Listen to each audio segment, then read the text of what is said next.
नमस्ते। आज मार्च 17, 2025।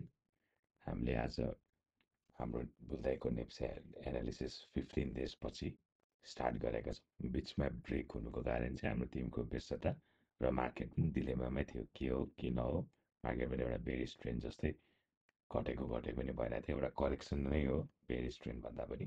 त्यसले गर्दा हाम्रो लेटेस्ट भिडियो 2 मार्चतिरको भिडियोमा हामीले भनेका पनि थियौँ एउटा करेक्सन एक्सपेक्टेड छ, हामीले सेल आउट गरेर बस्दाखेरि फाइदा हुन्छ भने हामीले मार्च 2को भिडियोमा पनि हामीले भनेका थियौँ भने त्यसै गरी एउटा मार्केटले फल दिएको छ, बेरिस ट्रेन्ड नै जस्तो समातेर फल दिएको छ, तर हाम्रो हायर हाई र हायर लो ब्रेक गरेको छैन।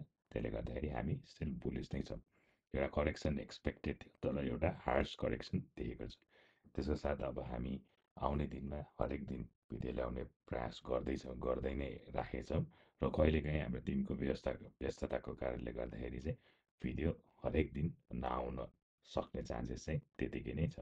त्यसले गर्दाखेरि सकेसम्म त भिडियो हरेक दिन ल्याउने नै छौँ, तर पनि एउटा पोइन्ट लेभलमा आएर यस्तो हुनसक्छ है भनेर भनिसकेपछि हजुरहरूले बुझ्नु नै भइहाल्छ। त्यसले गर्दाखेरि विदाउट फर्दर डिले हामी हाम्रो नेप्से एनालिसिसतिर स्टार्ट गरौँ। आज मार्केट फेरि 10.14 पोइन्ट्स घटेर 2704मा बन्द भएको छ। 2700 एउटा साइकोलोजिकल लेभल पनि हो र फिबो रेसिस्टेन्सले पनि सपोर्ट रेसिस्टेन्सले पनि एउटा राम्रै लेभलमा यो सपोर्ट देखाएको छ 2700तिर। तर आज भोल्युम भनेको चाहिँ घटेको छ 5.4 अर्ब मात्रै भोल्युम आज। सब इन्डेक्सेसहरू हेर्दाखेरि चाहिँ हाम्रो फाइनेन्स इन्डेक्स ग्रिन छ भने होटल्स इन्डेक्स ग्रिन छ, manufacturing green, investment index green छ भने अरू सबै रेडमै बन्द भएको छ। मार्केटमा हामीले यो लेभलदेखि नै जब ब्रेकआउट दियो हायर हाई यो first second third fourth higher high बनाएर एउटा करेक्सन आएको छ।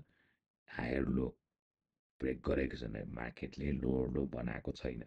त्यही हामी स्टिल बुलिस नै छौँ। हाम्रो प्याटर्न चाहिँ बुलिस सेन्टिमेन्टमै अगाडि बढिरहेको छ। हो, एउटा ठुलो फल आयो। यस्तो फल आउनुको कारण भनेको मार्केटमा नचाहिँदो stock, fundamentally weak stock, pump and dump भइरहेको स्टकहरू नै बढेर इन्भेस्टर्सहरूले त्यस्तोतिर लगानी गरेर ट्रेडर्सहरू हाबी भएर नि यस्तो आएको। ड्युमा धेरै सेयर्सहरू किनेको भएर पनि ब्रोकरको ड्युमा, त्यही गर्दा यस्तो फल देख्न गएको।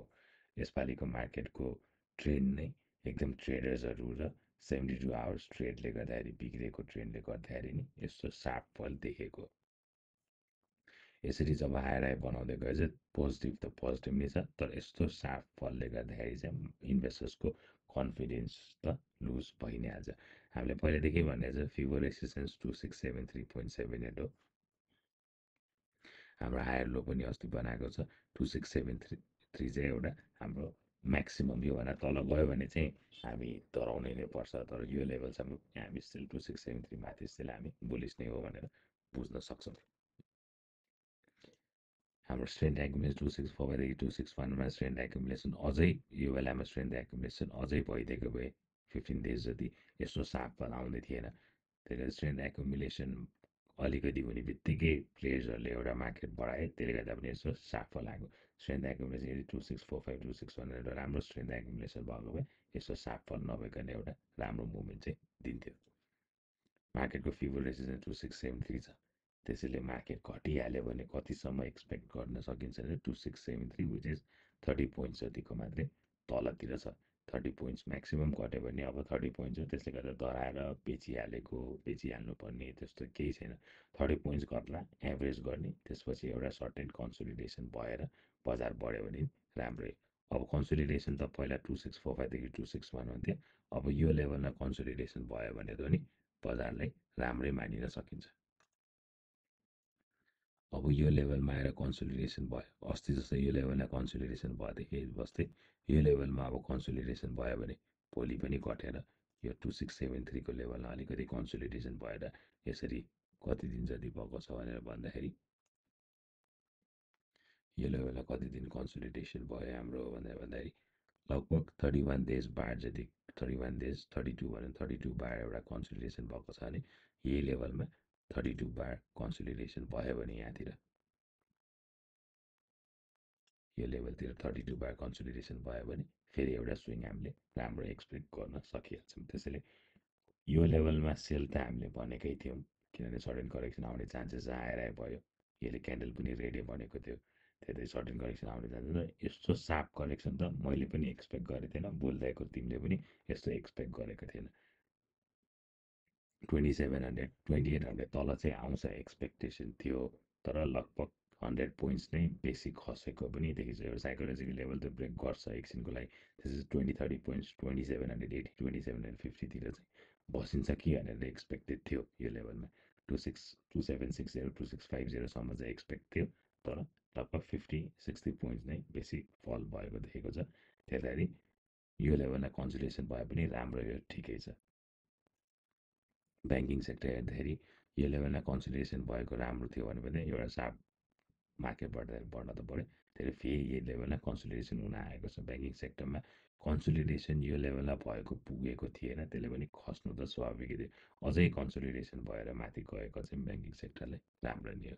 डेभलपमेन्ट ब्याङ्क त मेजर रेसिस्टेन्स यो लेभल नकट बजारमा एकचोटि तिनचोटि ठोकिसक्यो। त्यही भएर यो लेभल माथि नजानुन्जेलसम्म यस्तो रिस्क धेरै छ, कन्सोलिडेसन फेज धेरै छ, त्यस्तो रिवार्ड एक्सपेक्टेड छैन डेभलपमेन्ट ब्याङ्कमा। इन्भेस्टर पार्टिसिपेसन नि पहिलेदेखि भनिरहेको छु, घटेको घटै नै छ।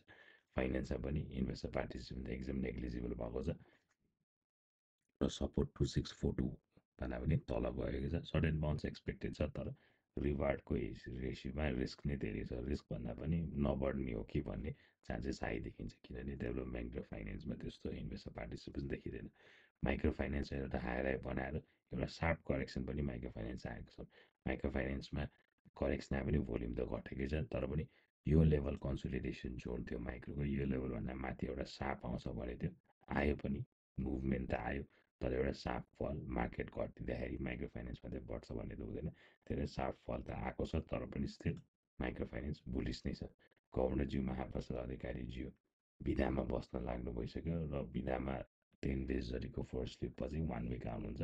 त्यसपछि उहाँ गइसकेपछि बढ्ने सेक्टर माइक्रो फाइनेन्स, अझै पनि माइक्रो फाइनेन्स नै लगभग स्योर जस्तै छ। त्यसले गर्दाखेरि एभरेजिङ गर्ने हो माइक्रो फाइनेन्सको सेयर्सहरू, होल्ड गर्ने हो, र गभर्नरज्यू महाप्रसाद अधिकारीज्यू गइसकेपछि बढ्ने सेक्टर एकदम प्रोमिनेन्ट माइक्रो फाइनेन्स नै देखिन्छ। त्यसपछि हाइड्रो पावर सेक्टर हामीले भनेको नि डबल टप भनेर, डबल टप भइसकेपछि सर्टेन अलिकति माथि लगेर फेरि सार्प फल दिएको छ र हाइड्रो पावरमा इन्भेस्टर पार्टिसिपेसन एकदम घटेको छ।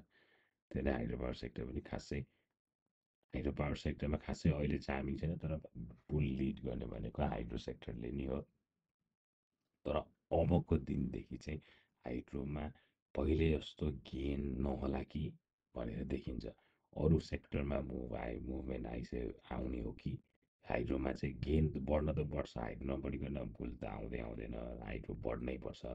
तर हाइड्रोको गेन पर्सेन्टेज चाहिँ अरू सेक्टरमा लगानी गर्दाखेरि धेरै पैसा आउँछ कि हाइड्रोमा भन्दा भनेर चाहिँ टेक्निकली वाइज त्यस्तो देखिने चान्सेस देखिन्छ। तर हेरौँ, हाइड्रो पावर त बढ्न त बढ्छ, बुल यसमा पनि आइहाल्छ। यो नबढिकन बुल आउने चान्स कम छ हाइड्रो नबढिकन।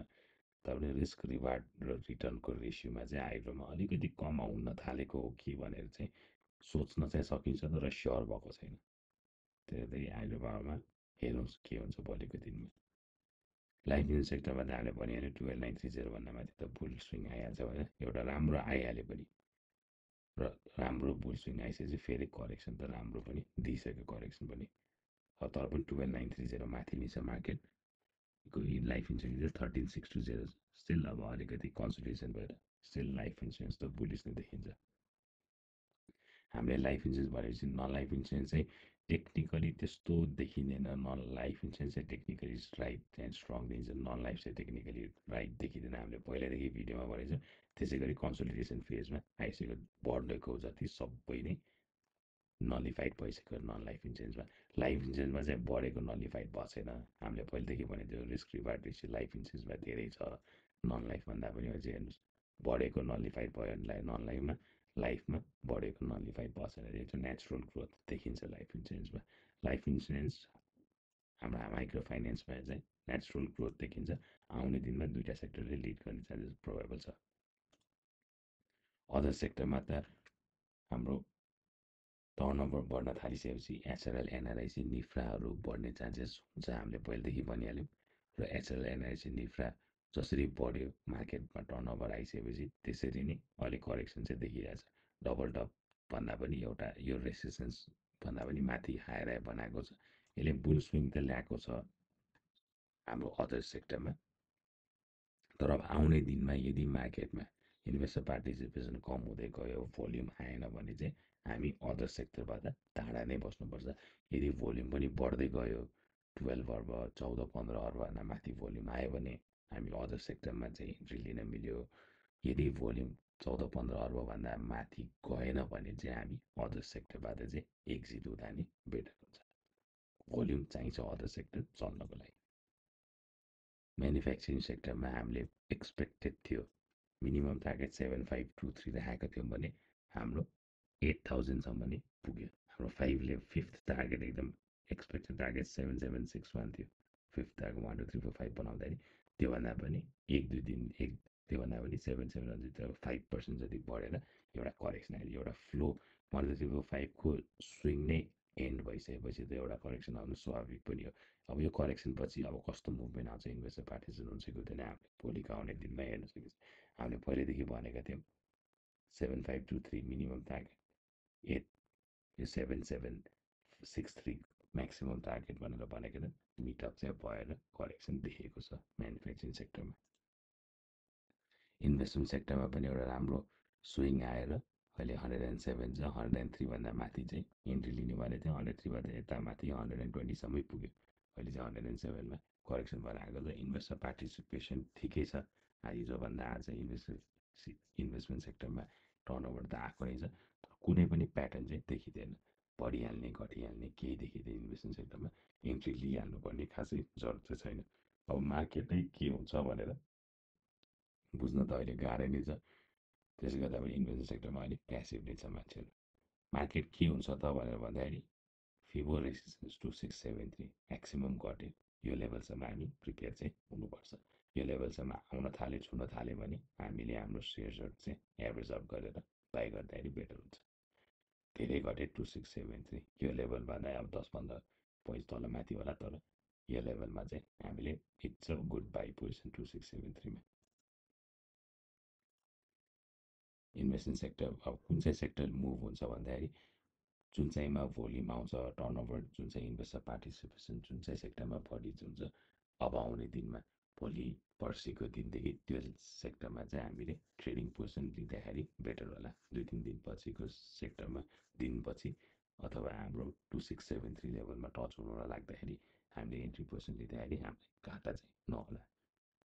होटल सेक्टरमा चाहिँ आएर बनाएर लोवर लो बनाएको फेरि अर्को लोवर लो बनाएर चाहिँ होटल सेक्टरमा चाहिँ त्यस्तो मुभमेन्ट देखिँदैन। इन्भेस्टर पार्टिसिपेसन एकदम कम छ। होटल सेक्टरको टेक्निकल एनालिसिस एस्पेक्टमा चाहिँ खासै केही गर्ने देखिँदैन। ट्रेडिङ सेक्टर पनि इन्भेस्टमेन्ट एनालिसिस टेक्निकल एनालिसिस गर्दाखेरि त खासै केही छँदैन छैन। इन्भेस्टर पार्टिसिपेसन एकदम नेग्लिजिबल छ। हस् त आजको लागि यति नै। मार्केट अपडेटको लागि आज यति नै। कुनै जिज्ञासा, स्क्रिप्टको बारेमा जानकारी चाहनुहुन्छ, इन्डेक्सेसको बारेमा जानकारी चाहनुहुन्छ, कमेन्ट गर्नु होला। हाम्रो टिमले भिडियो मार्फत जानकारी दिने नै छन्। हस् त, धन्यवाद।